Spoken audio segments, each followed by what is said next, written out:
Shalom,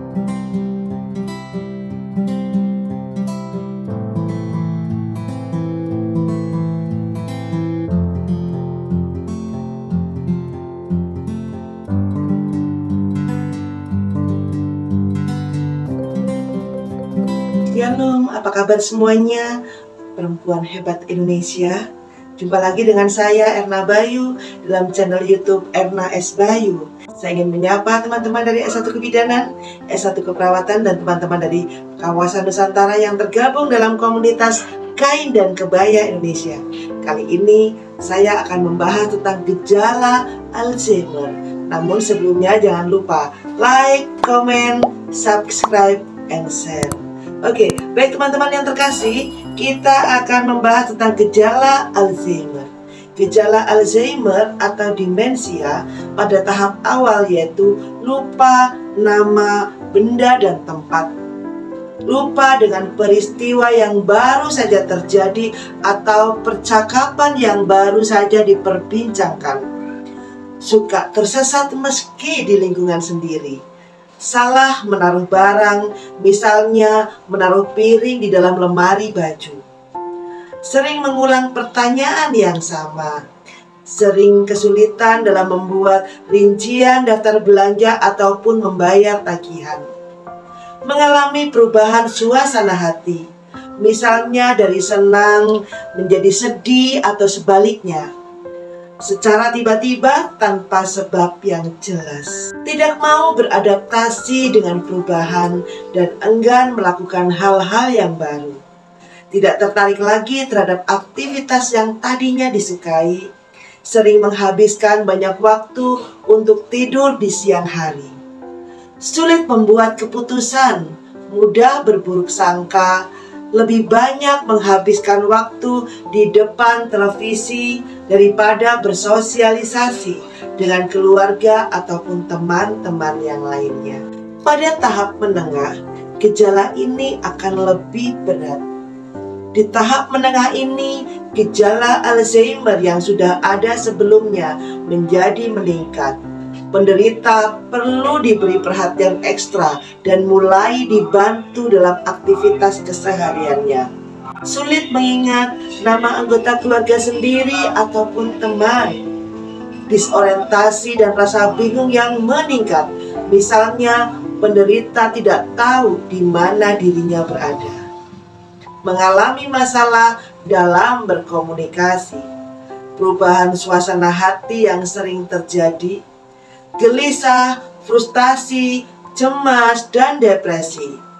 Kadang-kadang mengalami gangguan penglihatan, mengalami gangguan pada pola tidur, mengalami impulsif, repetitif, dan obsesif, mulai mengalami halusinasi dan delusi.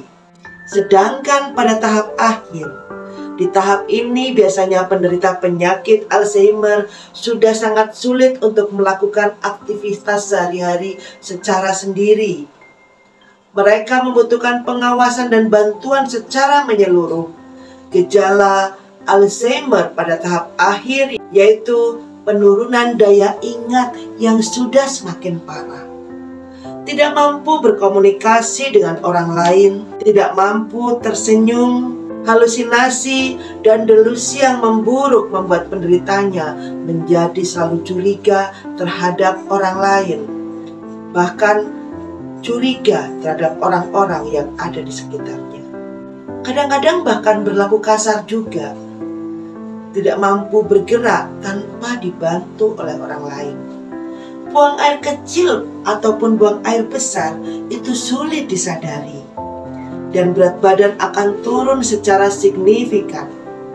Tidak lagi mempedulikan kebersihan dirinya sendiri, mengalami kesulitan menelan saat mereka makan. Saudaraku yang terkasih, bagaimana cara pencegahannya? Pencegahan yang pertama adalah untuk menjaga kesehatan pembuluh darah otak. Berhubungan erat dengan kesehatan jantung tentunya secara keseluruhan. Menjalankan langkah-langkah untuk menjaga kesehatan jantung dapat membantu mengurangi risiko demensia vaskuler. menjaga tekanan darah agar tetap sehat. Menjaga tekanan darah pada rentang yang normal dapat membantu mencegah demensia, vaskuler, dan penyakit Alzheimer. Menjaga kolesterol melalui pemeriksaan, pola diet sehat, rendah lemak, dan penggunaan obat penurun kolesterol jika perlu dapat mengurangi risiko demensia.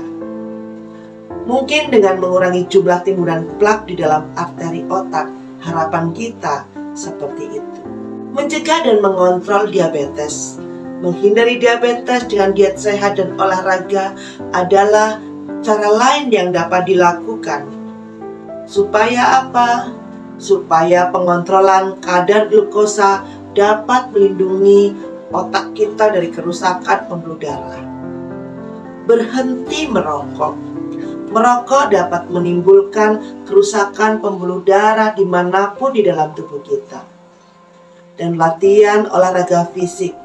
Aktivitas fisik secara teratur harus menjadi bagian yang penting dari rencana kesehatan semua orang. Di samping itu, banyaknya manfaat yang dihasilkan oleh olahraga dapat membantu menghindari demensia vaskuler. Penata laksanaannya bagaimana, saudaraku yang terkasih? Penata laksanaannya tentu konsultasi dengan dokter SPKJ. Dokter akan memberikan berbagai jenis obat psikotis terkait dengan diagnosa dan keluhan. Demikian penjelasan dari Alzheimer dan gejala-gejalanya. Terima kasih, Tuhan memberkati.